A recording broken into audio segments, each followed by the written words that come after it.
recall, I think a year ago, or maybe two even, we were once in touch, but I kind of forgot what brought me. Probably something related to what we're talking today. Yeah, I remember meeting you a couple of years ago, and thanks for what you're doing. Yes, I was just been on your website checking out all the stuff that you're into, and I think what a great thing that you are not only a professional clarinet player that knows what he's talking about, but also into designing then all those mouthpieces, barrels. You even have your own reeds, I saw.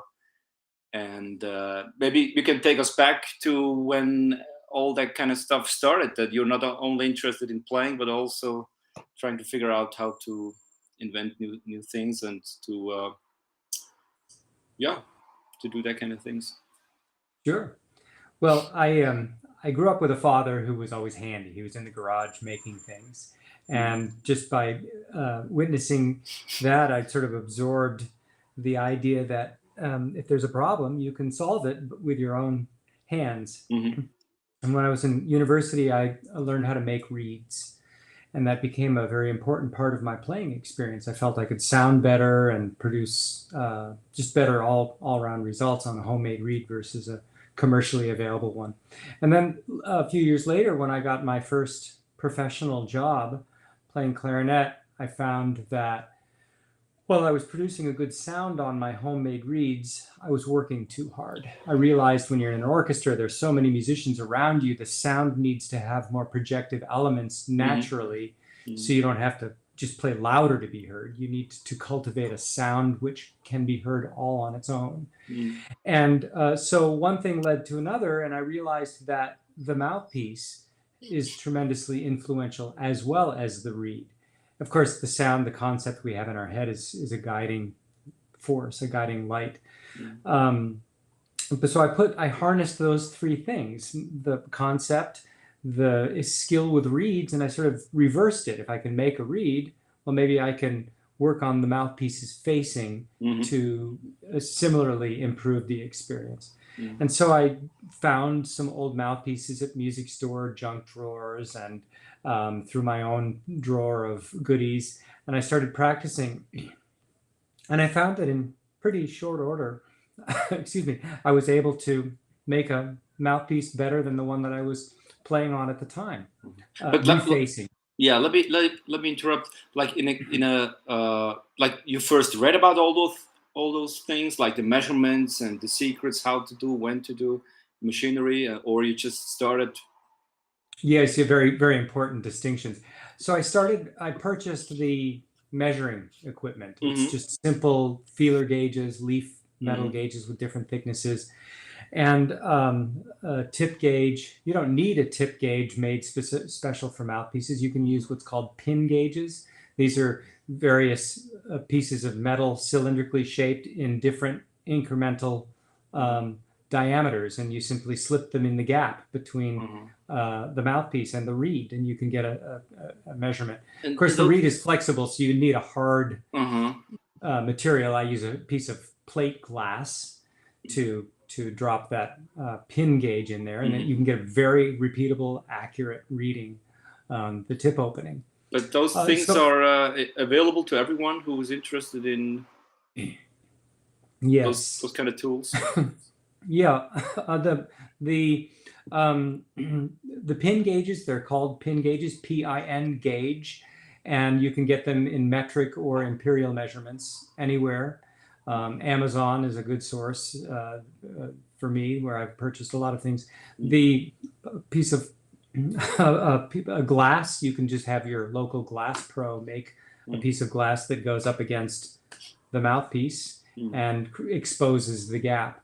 And then the feeler gauges, you'd need the right kind of glass that has a little scale etched into it. Mm-hmm. And that the best glass is available from a company in Indiana called JJ Babbitt, two B's and two T's. And the contact person is Jim Green. And, it's $30 or something like that. And I have half a dozen of them. So I've always got one that Mm-hmm. I can roll into as as they wear out over a little while. And the reeds you made from scratch, you mentioned earlier, or you just bought commercial reeds and started to sandpaper them, or I actually started by making them from scratch, from scratch? tube cane. I cut the tubes into blanks, Mm-hmm. and then using a reed machine called a reed-wall, I was able to make them. And I have videos on my Facebook page where I show how I do that. But you can buy reed blanks, so you don't have to go through that process. They're available through a variety of sources. Rigati makes good ones, for example.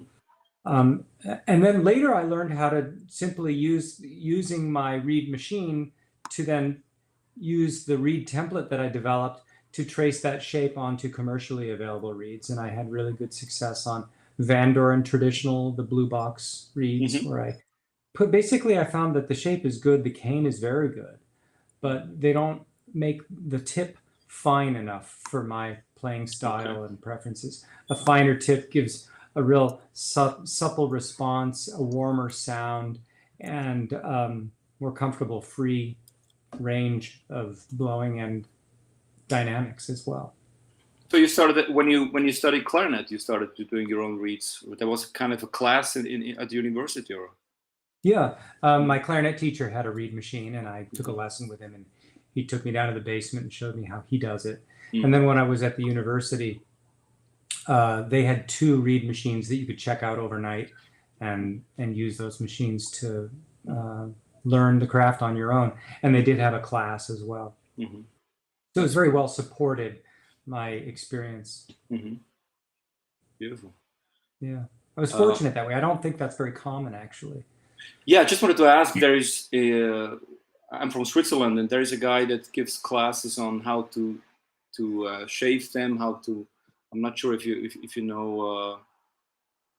Well, no, just his name escapes me, but yeah, but from doing from scratch, I'm not aware of that this is offered at the music department. You know, that's a great thing. Yeah, I mean, the good news is we have a lot of commercially available reeds that we didn't have when I was a student. Back when I was a student, it was just Van Doren, pretty much. So there are more choices, but the bad news is it's a dying art form, making reeds. And to this day, I make a reed every day because chances are a good homemade reed is going to outplay a good commercial reed in every way. Now, I do have 2 very fine commercial reeds that I sell, and I often I have those in the mix simultaneously. And so I'll go to concert and go to rehearsal and I'll try the homemade, and I'll try my commercial options, and I'll play whatever rises to the top on any occasion.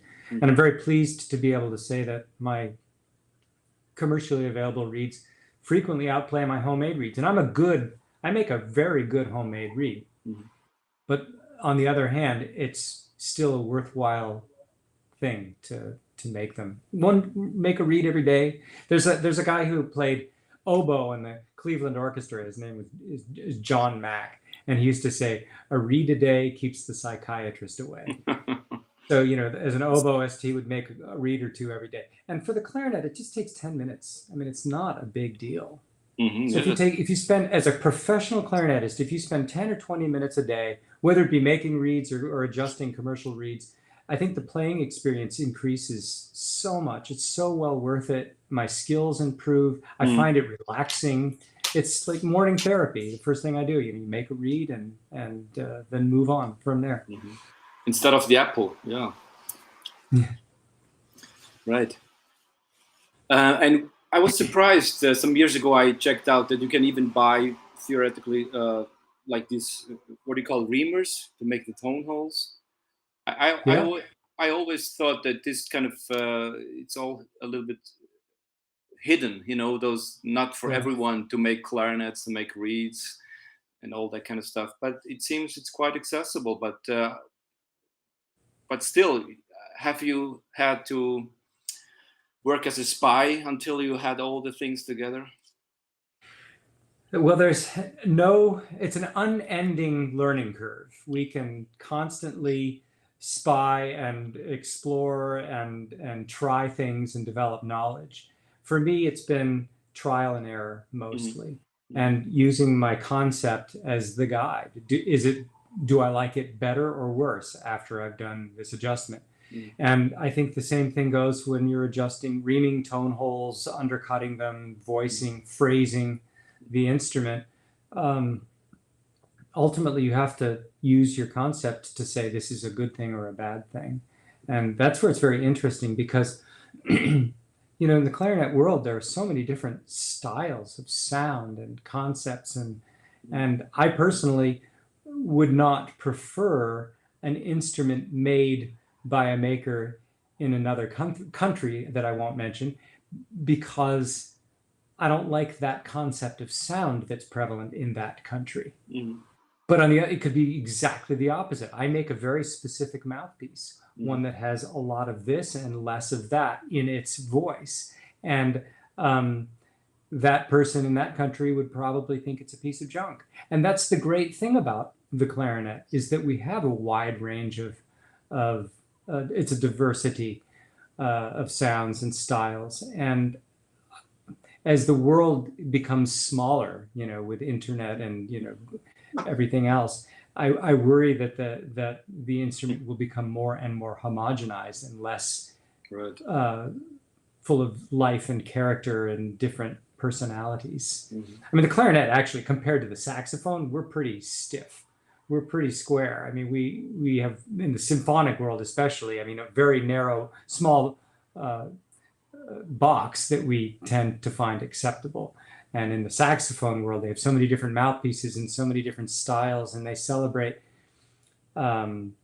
just the polar opposite of what we do in the clarinet, in a way. If it's an edgy sound, they'll say that's good. And in the clarinet world, if it's edgy, we say it's bad, for example. What always surprises me is that when you play only the mouthpiece of a clarinet, or let's say with a barrel, but let's say only mouthpiece, the sound that comes out is usually so bright and loud, but once you plug it into the instrument, it's that problem that I think most players have, that we cannot play as loud as a trumpet or as a trombone. Like, it doesn't resonate that much. Does it start with a mouthpiece, or has it more to do what comes next in the pipe? I think it's a combination of both. The saxophone is so much louder than the clarinet, and I think there are two fundamental points. One is the saxophone mouthpieces; they're more open, and two, it's the conical nature of the bore. And I think that if I play an open mouthpiece on the clarinet, a really open mouthpiece, I can just make it louder. A close facing on the clarinet has virtue that it's very stable, but it can err on the side of being a little more confined in its range. And a good piece of cane is your secret. With a close facing, a good piece of cane with good density of cane gives you tonal density and range. With an open mouthpiece, the good thing is that you can play. The virtue is that you've got a big range, but the consequence, the negative byproduct, is that it's harder to control, and it can be less reliable in terms of focused as well, right? Yeah, it's right. In the classical world, you can play loud for a marching band maybe, but you don't have that core in the sound probably to pinch until the last row of the theater or whatever. Yeah. So a good, tight, compact, focused sound projects, but to play loud is what we feel up close we need to be able to do to be heard. And it's very intoxicating to want to have something that really just blows through easily. But the consequence, the negative byproduct, is that it can be spread or not as focused, as you said. Same thing. And so I'm of the opinion that in a big concert hall, one needn't have to play an open facing. We just need to play with good resonance, and then we'll have our sound carry easily. In the orchestra, I'm never asked to play louder because I have a sound that has a lot of core in it. I think that speaks to me very clearly, that the virtue of a sound. And also, we get hung up in our own little environments when we're playing, bright, dark, oh, is it too edgy or something like that. I think that a sound that is bright is good. A sound that is dark is the absence of something. It's like I go into a room, I turn the lights on. I need brightness to be able to utilize one of my primary senses.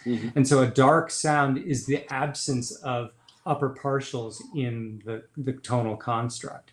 And so that's basically, one is removing sound from their sound to create darkness. And dark is a word that's very in vogue. It's very, I hear it all the time. I want a dark sound that's easy to blow, that projects well. Well, I got news for you. The upper partials are what carries. And so that is, as I define it, a brighter sound. But I think then we start talking about dark versus bright. I think a beautiful sound, somebody is more willing to call dark, and an ugly sound, people are more willing to call dark. We get into these weird semantics. And how do we define them? I think a beautiful sound is one that is resonant, and I define resonant as all the partials. Yeah, but hasn't the dark sound more to do with like the German system, the Berlin orchestra or whatever, those kind of stuff? But you guys play on 442 or even higher, no? At the orchestra? In my orchestra, yeah. No, we play 440. Although 440. The piano is tuned to 441, undoubtedly, because we float higher. I think in the UK and in America, we generally tune. Well, UK is really good about 440. In the United States, many orchestras claim to tune 440, but it's probably in truth 441. Some orchestras advertise 442 in this country, the Boston Symphony, for example. I think in Germany they play quite sharp, but they also created, I think, the German instrument and the concept for sure, as my ear hears it, is the absence of the upper partials to some degree. So therefore it is a darker sound, but it's also more spread. It's round and it's open, but it lacks that tight core resonance by comparison to a certain degree that I find so appealing. So my ear draws me to the clarinetistry of not the German school necessarily. I think that, the history there is tremendous, and I would love to have a clarinet conference in Germany, because I think we French system clarinetists could learn so much by their beautiful approaches and the smooth, even resonance that they get. And I think vice versa.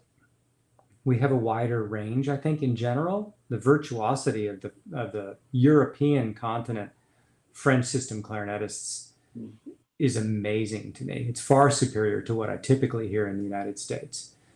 I mean, we could go on about the differences, in region and where people draw their influences. It's a long and interesting conversation, I think. But Germany, I think, they have color, but they don't quite have as much range of sound, I think, because there are fewer partials in the mix by choice.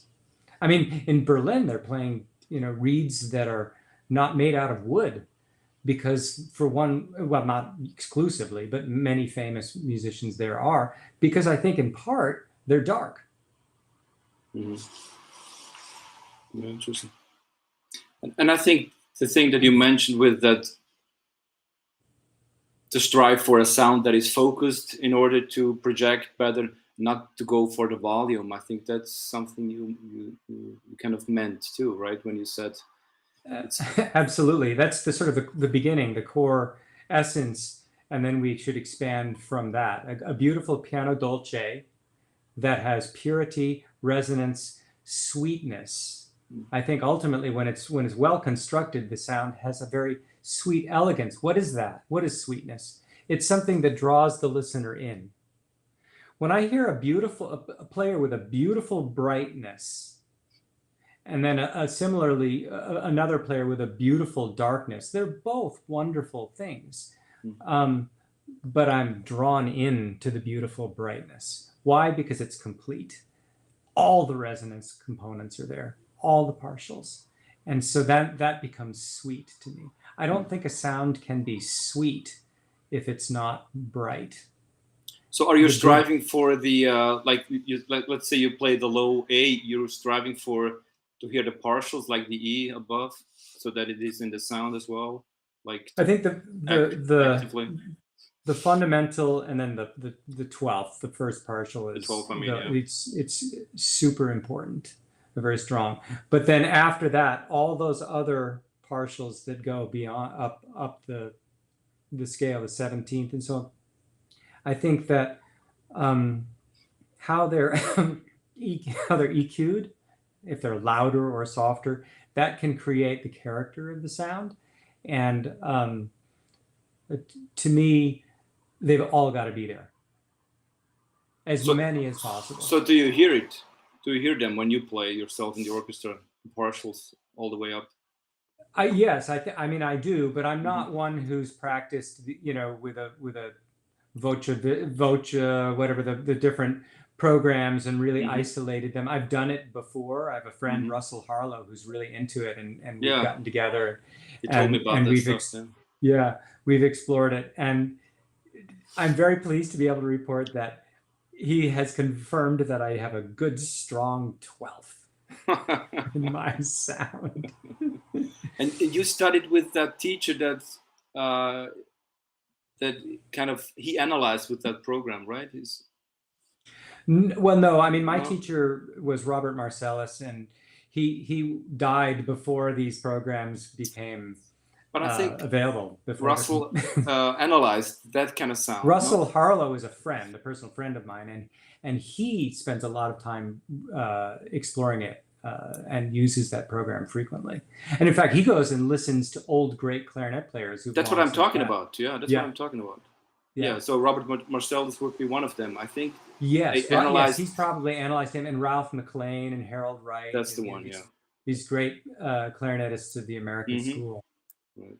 Yeah, it's very interesting and eye-opening when you suddenly start to hear more precisely because of somebody is explaining it to you. So yeah, I remember. Yeah. And I saw you have that kind of barrel. I think it's newly designed. I'm not sure. You can tell us. That is. Sure. Is it polycylindrical or what? So this one is my adjustable barrel, and then I have. I mean, the other one with the pear shape. I think it is. Yes, I have this one here. Yeah, that one. Which is called the svelte barrel. It has a svelte body form, and so I call it. So that's what I've named it. So the bore is a reverse cone. It's wider at the top and gets smaller at the bottom. The polycylindrics are in. I have this one here, which has bore details, which I've actually patent pending on that. But this one's a straight cone. The interesting thing, the material is my hard rubber material that I make in some of my mouthpieces. Okay. And it's really dimensionally stable. It's fantastic in that it doesn't become ovoid or do any weird stuff during the playing experience that wood can tend to have issues with. But because of the mass being less, I learned that the mass in part creates a resistive component to the blow through. Strange, you'd think it would just be about the bore. And so I made the bore on this, when I made my standard bore on this first prototype, it was too free and too open sounding. I wanted something that was a tighter, crisper core resonance that held the sound more for me. So I didn't have to hold it in the mouth. I want to relax a little bit more and let the instrument do the work of presenting. And so I tightened up the bore substantially to create the same beginning point that my old wooden mouthpiece and Meinig barrel that I was using at the time did. So the hard rubber lets me bring the bore in. So the air is squeezed through a tiny hole, or it's not. I mean, it's just a few hundredths of a millimeter difference, but it's enough that it was an interesting surprise to note that the mass and the material creates a difference in the blowing freedom. So yes, the hole is smaller. but it's not tiny. Mm-hmm. I mean, if you look at the bore in the barrel, I don't know if the light. Yeah, is good. I can see through. Yeah. Yes. I mean, it's far bigger than the whole of a straw. I mean, if I blow through it, I consume all of my air in just a split second. So if you think of it in terms of the blowing resistance, the way the air goes through this aperture, it's insignificant in terms of resistance. But when you attach it to a mouthpiece and a clarinet, everything changes. For example, I have a friend, Andrew Roberts in Liverpool. He did a demonstration early days of the pandemic where everybody was saying, oh, woodwind instruments, brass instruments mustn't be playing during the pandemic because we're spreading our toxic germs everywhere. So he took his clarinet with a candle flame right by the bell, and he played a low E as loud as he could, and the flame didn't even flicker. Because the instrument simply doesn't work that way. We're not spreading the world with germs when we play our instruments. We're not pumping air there's so much going on with how the bore and the tone holes and everything voice our tonal construct. But why is it so quiet? Like my question was in the beginning, when I do mouthpiece exercises, I mean, you have to put in some earplugs if you're concerned about your ears. But once you attach it to the instrument, why is the sound basically gone compared to that squeakiness that you have when you just have the mouthpiece? I mean, it must be louder at the end. It should be louder. Well, deductive reasoning would have us think that, okay, let's think about it. It's the instrument, something downstream. If you put the barrel on the mouthpiece, it's obviously a lower pitch, but it's substantially quieter as well. And then if you put the top joint and then the bottom joint, it progressively gets sequentially softer and resistive. I think it's the way the instrument, the acoustics, it plays at twice its length, and the way the compression and everything else. I'm not smart enough about clarinet acoustics to really get into there and give you a really smart answer. I've spent my time focusing on the bits that I'm making, and it's still. I mean, I just made a mouthpiece prototype that's fabulous. I decided I was working on a saxophone mouthpiece, and I make saxophone mouthpieces as well.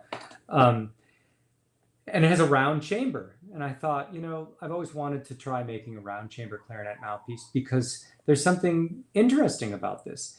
And it's not done, but on very rare circumstance. I do have an old round chamber mouthpiece, but the chamber's too large and it just it blows empty, and it's too soft. And the way that maker compensated with it being too soft is you put an alto saxophone facing on it. It was about a classical alto saxophone facing, common of that era from the 1940s and 30s. But it's way too big for what I play as a symphonic clarinetist. So I designed a round chamber mouthpiece with a smaller round. It's a more tighter chamber, and it has a beautiful sound. It's very focused. It's very resonant. It's very free. It's responsive, and it's louder. Because I made the baffle high enough so that reflective surface with the reed is being activated. For example, if I play my clarinet in a nice acoustics of a chamber concert hall, I don't have to play. I have no trouble playing loud. But if I go out in an open field, I have difficulty playing loud because the reflective surfaces are all of a sudden gone. And so inside of a mouthpiece, you have the chamber and the bore. So just isolate the chamber of the mouthpiece. You've got sidewalls, you've got a baffle contour, and those surfaces reflect the reed's vibrancy, the energy that is produced from the reed into the clarinet. And they can either absorb and suck away that energy, or they can propagate it, or they can cultivate it. They can do all of the above. And the facing influences it as well, of course. But I think of those surfaces, of the mouthpiece, very influential on how loud and how beautiful the sound becomes and how responsive. So when you attach the setup to the clarinet, something's happening with the instrument and everything downstream that just sucks the joy out of your tone, doesn't it? Yeah. Did I understand correctly that you have a clarinet mouthpiece with a bore or facing or whatever the inner measurements of an alto sax mouthpiece? Is that what you told? What I did is I took my clarinet facing, which I, as an orchestral clarinetist, play a close facing. I have 4 different facings: close, medium open, and open. Close is about a 1.0 millimeter tip opening, medium 105, medium open 108, open 112. The B40 is 112. Van Doren will tell you it's 119.5, but they measure differently than any other mouthpiece maker. They measure at the very extreme part of the tip rail, and everybody else measures on the inner tip rail. Okay. So that's why Van Doren dimensions. If somebody says to me, I want a 119.5, I know that's because they're playing on a B40 and they want something familiar. So then we have to go to this conversation. So anyway, to give you a sense of my personal range of facings, I can do more open. Ethnic clarinetists might want something that's 139, and I can do that custom. But this mouthpiece that I just designed has a round chamber, a baffle which uses my S contour, so that it still has reflective material in the upper portions of the baffle to give added resonance, because the round chamber would presumably be too cavernous and wouldn't have enough of those reflective surfaces I was talking about that you want, like playing in a nice acoustic concert hall.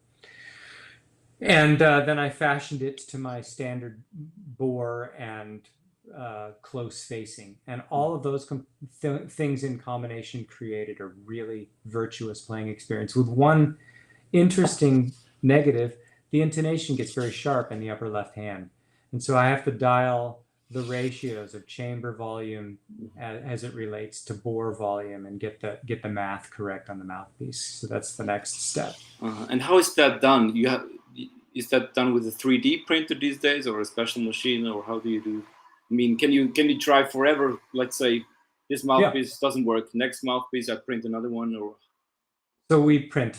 Yeah.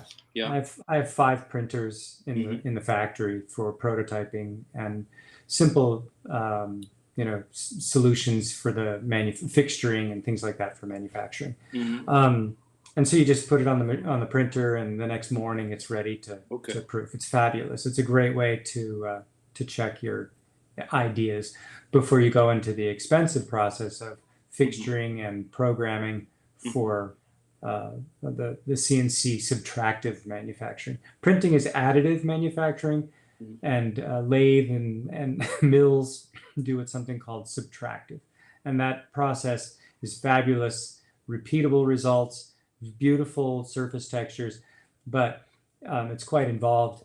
It's not a hobbyist's endeavor. I mean, I just got new software to program the machines, and it was the equivalent of buying a nice car, the cost, for example. But you can try everything you want. I mean, you can every bore, every size, every length, every whatever you want. You can realize it there. And right. So this prototype was prototype 1, and that's exciting.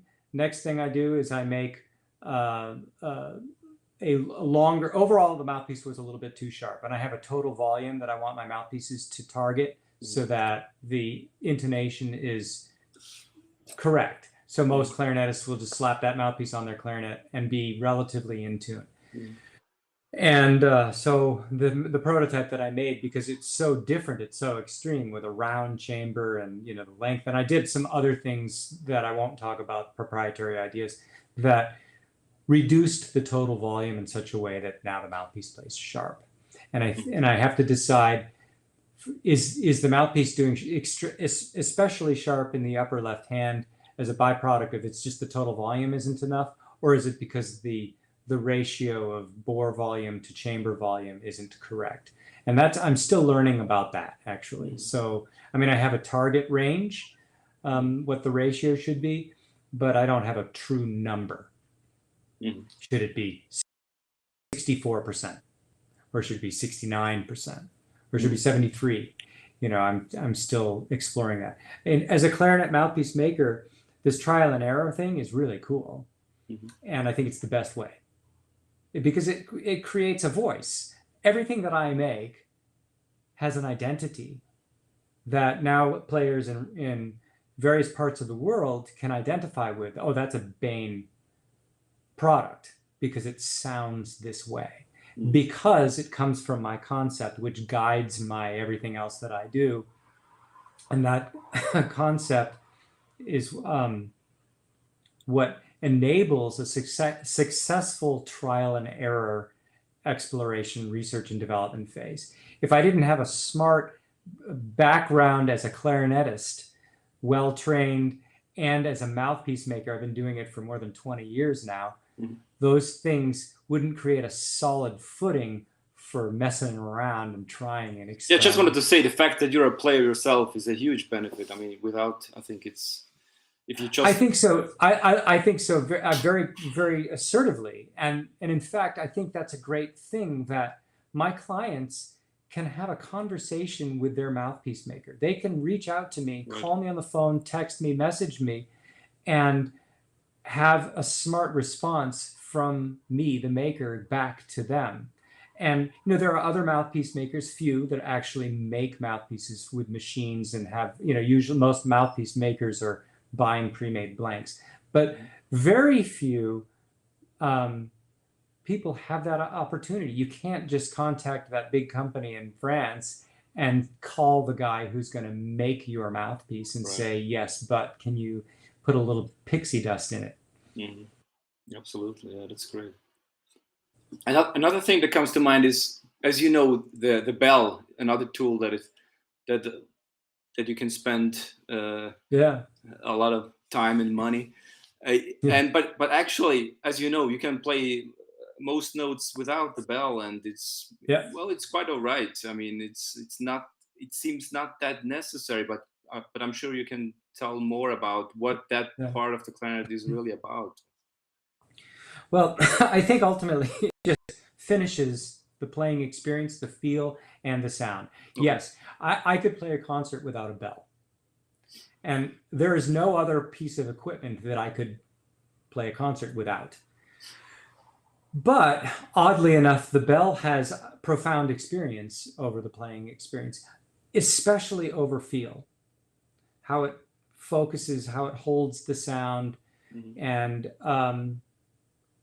the intonation on the long tube notes can be affected by the bell as well. Interestingly, as I make a mouthpiece, the larger the inside volume, the flatter the pitch.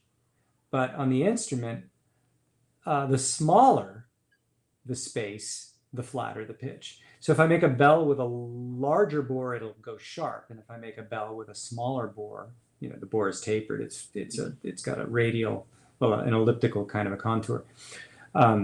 It's just the opposite. So also a smaller bore will be more focused and it'll hold the sound better, and a larger will be more spread. It will be freer, but everything I do is about core and focus, holding the sound, so I can put a light read on and to relax into the playing experience and let everything, equipment downstream, do the work for me. That's sort of the goal.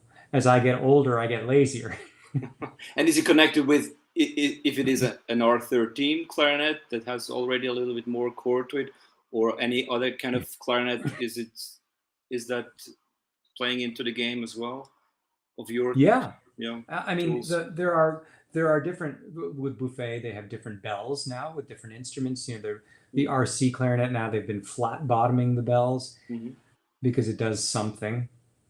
And I like the round tapered bottomed bells better, but somebody else will say they like the flat bottomed bells. I think more important is the bore, and some bells have like a little choke right at the very the very top part of the bell where it's mating to the bore of the bottom joint, and then it becomes bigger. All of these things do something, but it's sort of about the sum of all the parts, more important than just one feature. I'm of the opinion that smaller bores hold the sound better, And that's ultimately where the virtue lies, hold, because it lets me relax more. On first glance, when somebody plays one of my pieces of equipment, barrel, bell, mouthpiece, they might find it a little bit tighter than what they're used to or what they long for. Then within a few seconds, they loosen and relax just ever so slightly, and then they get comfortable. And then they go and put their old piece of equipment on, and it just sounds spread, because they're voicing in a relaxed way that my equipment allows them to voice.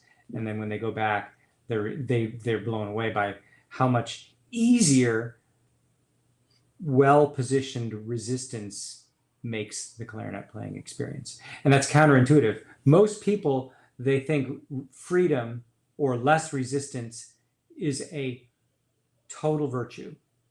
And I think most clarinetists with that assertion are flat out wrong. Because there's so many other components. What does it mean? What is virtue? Can you, in other words, because English is not my main language. Your English is fabulous. What virtue. Was your question? What is that virtue? Beneficial. Beneficial. Yeah. So the resistance, well placed, creates a benefit to the player because it allows them to find freedom in a more healthy place. And freedom in the face, where the tire hits the road. The most important part of the driving experience in your car is the tire. And the most important part of the interface on the clarinet is lip and reed. So if I can put a lighter reed and be more relaxed with the lip, creating freedom there, everything else becomes much better, I think, for it. I can create a more warm, resonant, full sound with a lighter reed that has good core. So it's a lot about easiness, about ease, how to make the experience more enjoyable and making music at the end, right? Exactly. I mean, I often hear people at conferences producing the sound of effort. And so when I work with them at the table, I just came back from the International Clarinet Association conference. It was just wanted to ask how that was already. Yeah, it was a lovely experience. It was fun. Many people unfortunately got sick afterwards, so we have to be careful still. And I would go again, in spite of those risks, because it was just so many great concerts and great people, and first time after 2 years absence. Right. But when I hear people at the conference putting reed that's too heavy or playing a mouthpiece that's too resistant for that reed, I hear effort. I hear tonal inclusions, air hissing, things, all of that. That's not propagating. It's not creating quality. It's doing just the opposite. And so by having something that is easier, I usually hear a better sound and better articulation and more fluency throughout all the range. Now, we can get too easy. I mean, if the reed is too soft, it just becomes spread and on-off switch. We need a good, healthy pushback, a healthy, I call it working resistance, something you can work with. So, when I press my cat, she presses back so as not to just flop over. Right. And I think that wonderful in between where we're both working together, that's where the dance and the art lies. Right. And the last topic would be in our short chat here, the reeds. Maybe you can tell us a bit. Now we covered a little bit the mouthpieces, the bells, just in a nutshell. And you started already describing the reeds, like you started with softening the tip, but I'm sure there's much more to it. Yeah. So ultimately, having a good piece of cane is very important. But as I've gotten a better reed maker, I find that I can make most pieces of cane work, unless it's just too hard. South of France or Argentina, or where is it coming from in your case? I like both. I think that Argentinian cane, I have a lot of Argentinian cane. I, as a reed maker, have made many reeds. I have probably 10 pounds or 15 pounds of Gonzalez cane, Mm-hmm. which is great. Sometimes it's a little hard, but a good Gonzalez reed is very good. Their tips are too hard, they're commercial reeds, I think, and their strengths are kind of hard. So, for example, a strength 3 Gonzalez reed is heavier than the reeds that I produce.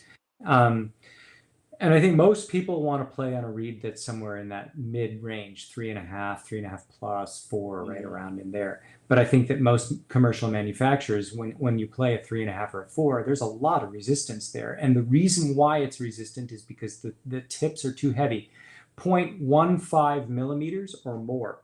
Very few reeds make a reed where the extreme tip is 0.1 millimeters thick, for example. Okay. And now I'm getting confused. So most of the effort is how to make that reed start vibrating, because the tip is so hard, right? It all starts at the tip, Daniel Bernard said in his reed notebook. And so a balanced tip that is thin enough is important. The key thing is it shouldn't be too thin, too far back. You know, there's the heart and then there's the tip, and we need to allow both to freely vibrate in mouth, but they also need to balance with one another. If the heart is absent, if it's too thin, it becomes difficult. That working resistance becomes it disappears. So we need the tip and the heart to react well with each other. And so I think that when we fashion reeds, you could just put a little piece of tape or a Post-it note over the heart, and then you could just with sandpaper thin out the tip, the immediate tip, and do it try to balance it out. And you'll find that you could make that 4 feel really comfortable, really warm, and really responsive without doing anything else. And the tip is hugely important. It's the most risky part of the reed to work on by hand, and it's where the full potential lies.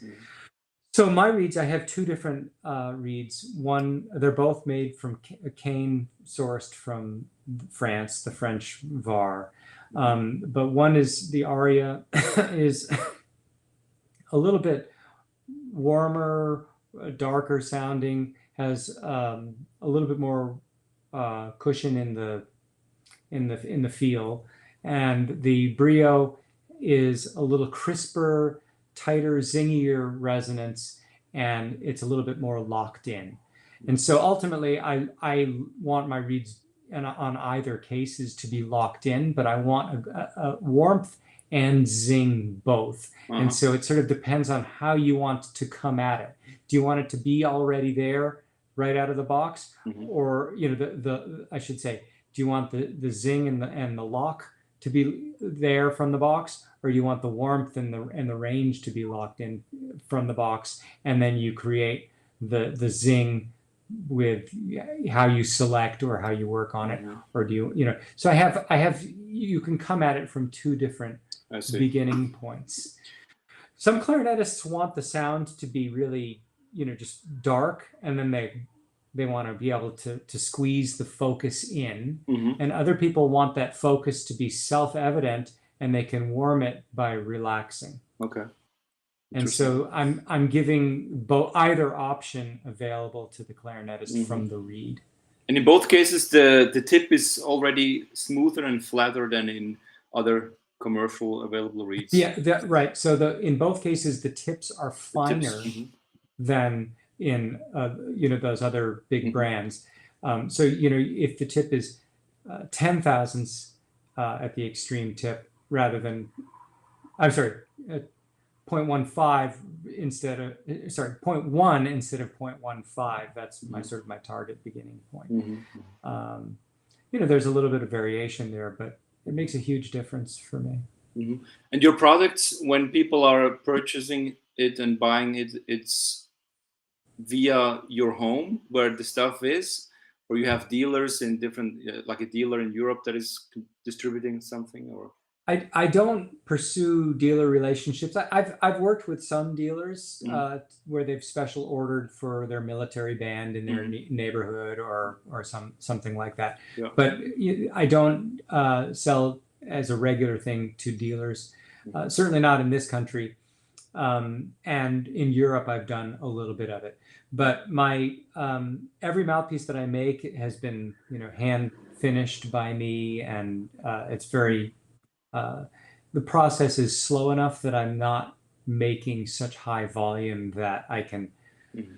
comfortably release myself to large orders like that. And so I would rather just keep it small or smaller and manageable and really maintain the quality that I want to make. In the future, I might really pursue some products where they come straight off the CNC machine in such a high Uh-huh. caliber that I don't need to do much or anything. And then I might pursue the dealer thing. But in truth, I mean, making a mouthpiece, making reeds, it's not an inexpensive endeavor. And so I don't want to give up half of my profits to some dealer. Sure, you have control like that, doing Yeah. everything yourself, yeah, which is And smart. you can see we've been talking for some time, and it's that kind of thing that cultivates a relationship, which ultimately leads to having a faithful clientele that will buy.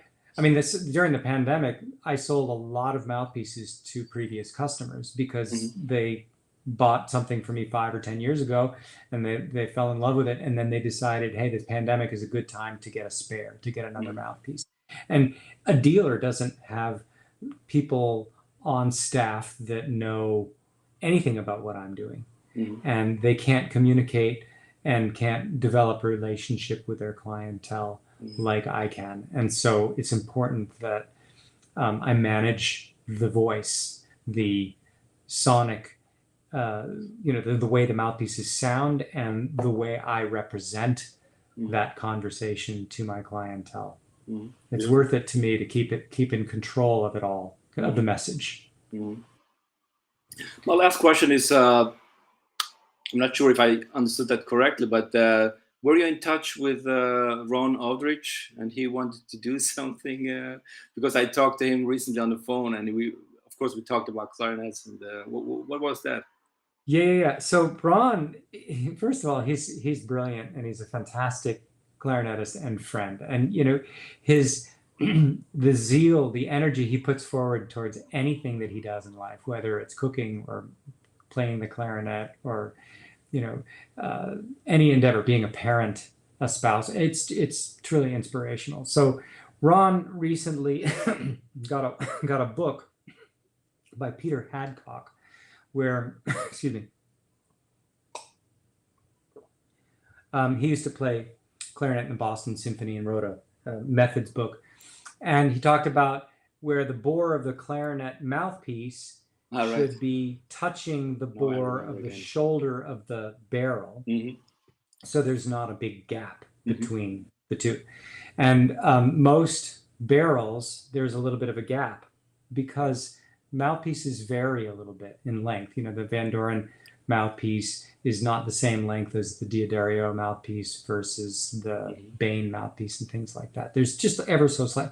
So the barrel makers tend to make the socket a little bit long to accommodate all the mouthpieces. In fact, I have a client who was living in I think in Abu Dhabi, and his mouthpiece, it didn't fit in such a way that he wanted to put it in, and you could still see a little daylight Okay. between the barrel And the water kicks in. That's not the good thing, right?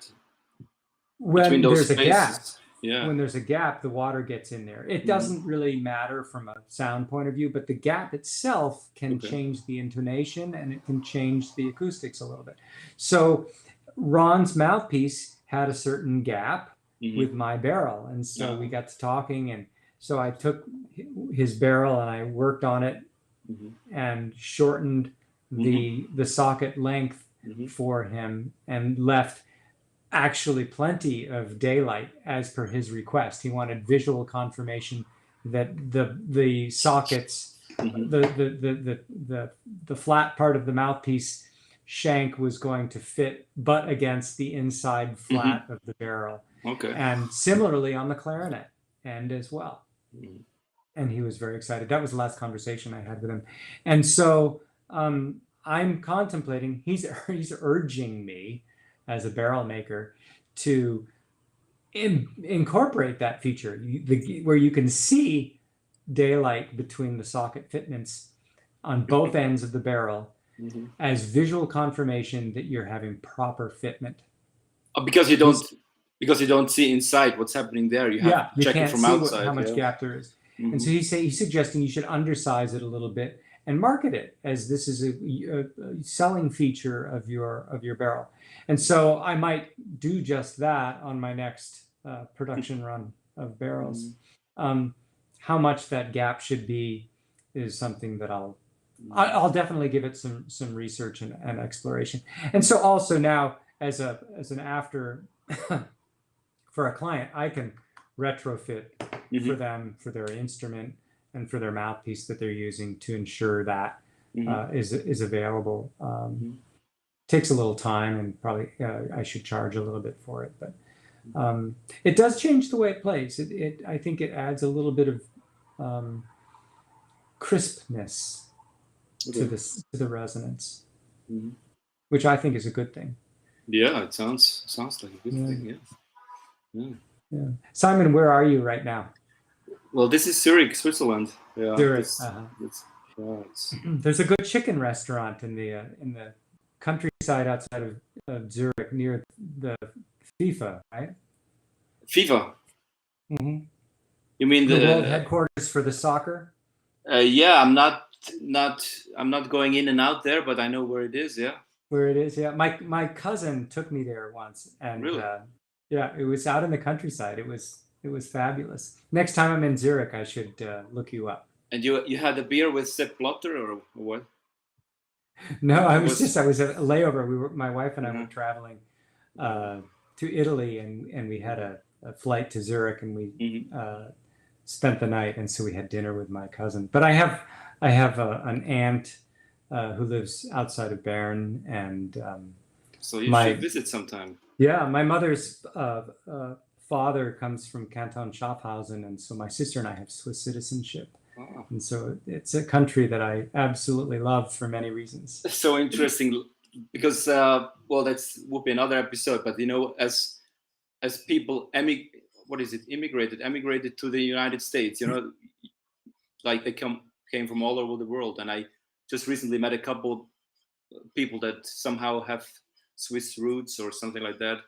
For example, in August I have the chance for my jazz talks that I'm doing in another series to talk to Jamie Abersold, and he has Swiss roots too. In fact, I know a guy who has the same shape of head like he has, and the same kind of name, and so we are all pretty close. Besides the music, sometimes it's interesting to find out. Yeah. Well, I really appreciate you taking time to ask me some questions. Well, you did. I thank you. It was very interesting, and I hope those ICA events keep rolling further, and I will make it to them, and we'll play on definitely. Next year will be for real. The next one will be in Denver, and then after that, someplace in Europe, I think. And so, if no later than that, I should be arriving at this. I was only once, but this was Los Angeles in 2011. So since then, I didn't follow the events. Yeah. So I'm sure we will run into each other at some clarinet specific event. I look forward to that. Would love to. Yeah. Okay. Thank you very much, Brad, and have a lovely. What do you have? Afternoon. Yep, it's 2:00 here. Yeah. Enjoy it. Thank you, Simon. It was a great pleasure. See you later. Thank you.